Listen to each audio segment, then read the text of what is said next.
La colonne est l'une des parties les plus importantes du corps. Non seulement elle permet de protéger votre moelle épinière, mais elle donne aussi à votre corps sa structure, vous permettant de vous tenir debout et de vous courber avec souplesse. Votre colonne a une courbure naturelle en forme de S lorsqu'on la regarde de profil. Normalement, lorsqu'on regarde de derrière, la colonne semble rectiligne, mais lorsque la forme en S va d'un côté à l'autre du corps, cela peut être un signe de scoliose. La scoliose a plusieurs causes. À l'adolescence, elle peut être le résultat d'un pic de croissance de la puberté. Chez les adultes, ces causes comprennent la malformation génétique, la paralysie ou une maladie de la musculature ou la dégénérescence osseuse. Les symptômes de la scoliose dépendent de la gravité que l'on peut mesurer avec l'angle de déviation par rapport à la courbure normale.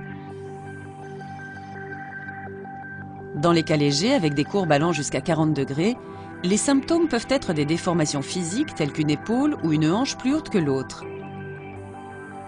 Dans les cas sévères, avec des courbes de plus de 40 degrés, les symptômes peuvent comprendre des douleurs, une faiblesse, un engourdissement, une difficulté à marcher et des problèmes digestifs.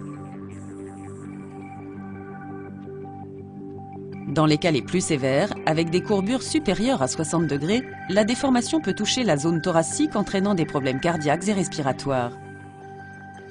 Il existe une diversité de possibilités de traitement pour la scoliose en fonction de sa gravité. Dans les cas légers, des corsets vertébraux, des chaussures spéciales et des semelles orthopédiques ou une physiothérapie peuvent apporter un soulagement.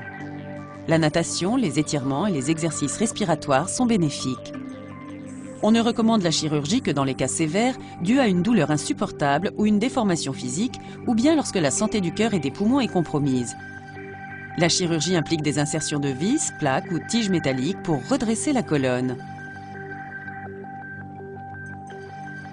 Il existe plusieurs complications potentielles associées à cette intervention dont il faut parler avec un médecin.